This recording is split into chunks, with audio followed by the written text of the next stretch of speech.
Snowfall across the Kashmir Valley has stopped since last 3 days, but the danger of snow avalanches is still looming large across the hilly areas of Kashmir.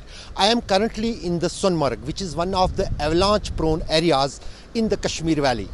On Thursday evening, a massive snow avalanche has hit the Sonmarg area of the Ganderbal district. You can see the volume of snow which has slided in a shape of snow avalanche from this nearby mountain and struck this Srinagar Kargil highway road. In fact, you can see the condition of the road, how much a huge snow tunnel has got formed here.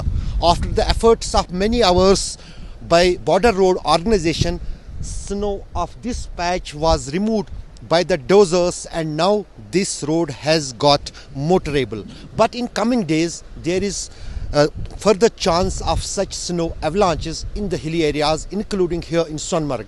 That is why the Met Department as well as the administration here has asked and told the people to avoid those avalanche prone areas in the hilly areas where these avalanches could trigger in any time at the day.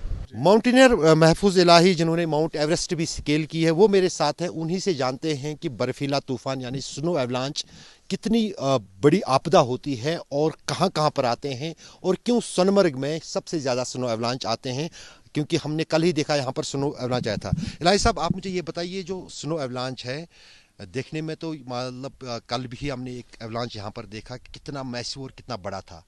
क्यों ये snow avalanche trigger होते हैं और कहाँ-कहाँ पर खतरा इसका होता है और एक इंसान को या वहाँ पर आसपास रिहायशी इलाकों में रहने वाले लोगों को क्या एहतियात बरतना चाहिए स्नो एवलांच से बचने के लिए? जनरली सबसे पहले थैंक यू वेरी मच। तो सबसे पहले जो एवलांच होता है ये एक this is a mass of unstable snow जो जहाँ जनरली क्या है 15 to 45 डिग्री स्लोप्स पे आ जाते हैं। तो जनरली जहाँ पे भी फॉरेस्ट रीजन्स रहते हैं तो उनमें एवलांच आने के चांसेस बहुत कम रहते हैं। और जहाँ पे भी जैसे कॉन्वेक्स स्लोप्स होते हैं without trees without any anchors, तो वहाँ पे जो एवलांच है ज़्यादा ट्रिगर हो जाते हैं। तो अभी जहाँ पे भी जैसे कल ही सोनमर्ग के अंदर एक एवलांच ट्रिगर हुआ है, तो it was like Sarbal area. तो सरबल एरिया में कल, क्योंकि वहाँ पे जो एरिया है उसमें वेजिटेशन जो है ट्रीज़ काफ़ी ज़्यादा है और उसमें जो एरिया है काफ़ी वास्ट है, तो वहाँ पे एक एवलांच ट्रिगर हुआ है।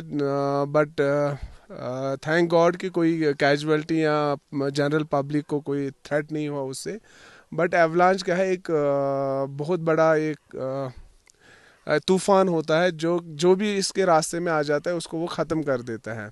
तो जनरली जब भी हम माउंटेन्स में या स्नोबोर्न टेर्स में मूवमेंट करते हैं तो इन केस अब अगर कंटिन्यूसली स्नोफॉल होता है, generally there is a saying like अगर 20 लगभग एक दिन कम कंटिन्यूसली स्नोफॉल 1-1.5 फीट स्नोफॉल हुआ है तो या कंटिन्यूसली स्नोफॉल हो रहा है तो 72 आवर्स तक उस रीजन के अंदर मूवमेंट नहीं करनी चाहिए, क्योंकि जितने भी एवलांच आने होते हैं तो वो ट्रिगर हो जाते हैं 72 आवर्स तक। उसके बाद क्या है 72 आवर्स के बाद उस एरिया में आप सेफ्टी प्रिकॉशन लेके आप जा सकते हैं। बट ये चीज़ आपने ध्यान देना है कि जब भी आप स्नोबॉर्न टेरेन में जाते हैं ज़्यादा शोर नहीं करना है, या अगर ट्रीज़ है उस एरिया में स्नोबोर्न टेरेन में ट्रीज़ है तो उस एरिया से आप मूवमेंट कर सकते हैं। अगर स्लोप बिल्कुल प्लेन है, बर्फ़ है बिल्कुल प्लेन है और ग्रेडियंट है तो उस एरिया में नहीं जाना है, तो उसमें एवलांच ट्रिगर हो सकते हैं। आप मुझे ये बताइए कि अभी भी, क्योंकि हम सोनमर्ग है जो जहाँ सबसे ज़्यादा एवलांच करगिल तक आते हैं जो हाईवे है, अभी भी यहाँ पर एवलांच का खतरा है और क्या क्या कारण है उसका? दिस इज़ द ये जो कारण है, reason is the geographical terrain. जो हमारे टेरेन है यहाँ पे, एक तो सोनमर्ग में है, यहाँ पे सबसे ज़्यादा हैवी स्नोफॉल होता है। बट इस साल 24 में आपने देखा कि जनवरी वाज फुली ड्राई, हाँ completely dry spell. But thank God कि अभी हमारे पास है ना अच्छी खासी, we are blessed with white gold. अभी बर्फ़ आई है, बर्फ़ जितनी दिखने में अच्छी है बट उतनी भी विनाशक होती है अगर हम प्रॉपरली इसका जो भी टेरेन्स है, जो डेंजरस टेरेन्स है, अगर हम उनको अवॉइड नहीं करेंगे तो ये हमारे लिए विनाशक भी बनता है कभी कभी।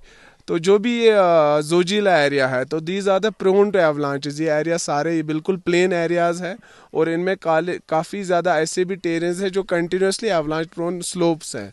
तो इसलिए जो भी एडमिनिस्ट्रेशन है आफ्टर दिसंबर या स्नोफॉल जब भी यहाँ होता है, तो जो जोजिला एरिया है वो क्लोज़ हो जाता है। तो इसीलिए आप देख रहे हैं कि जो जोजिला टनल का अभी प्रोजेक्ट चल रहा है, जो आने वाले टाइम में गवर्नमेंट में काफ़ी फोकस है उसको कंप्लीट करने में, ताकि जो भी ये रोड है connectivity valley to Leh Ladakh या वैली टू कारगिल वो कंटिन्यूसली 24/7 कंप्लीट रहे। चलिए शुक्रिया। अभी है खतरा एवलांचेस का आने वाले दिनों में? हाँ, अभी जितने भी लगभग जो भी टेरेन्स है जोजिला से आगे, इनमें एवलांच आ सकते हैं, क्योंकि यहाँ पे अभी प्रेजेंटली लगभग 3 से 4 फीट बर्फ़ है। बट जो सोनमर्ग मार्केट है, इसमें चारों तरफ जो है पेड़ है, तो this is the safest area in the Sonmarg region. But Sonmarg से आगे जो सरबल एरिया है या जोजिला एरिया है, तो that areas are prone to avalanche. तो उस एरिया में एवलांच आ सकते हैं, बट अभी बहुत कम चांसेस है, क्योंकि अभी मैंने जैसे आपको पहले बताया कि जहाँ जब भी स्नोफॉल होता है तो अप टू 72 आवर्स तक एवलांच आ जाते हैं। तो उसके बाद क्या एवलांच आने के चांसेस कम होते हैं। तो अभी chances are very less, but अगर स्नोफॉल होता है तो एवलांच और ट्रिगर हो सकते हैं। Ashraf Wani with Majid Farooq in Sonmarg for India today.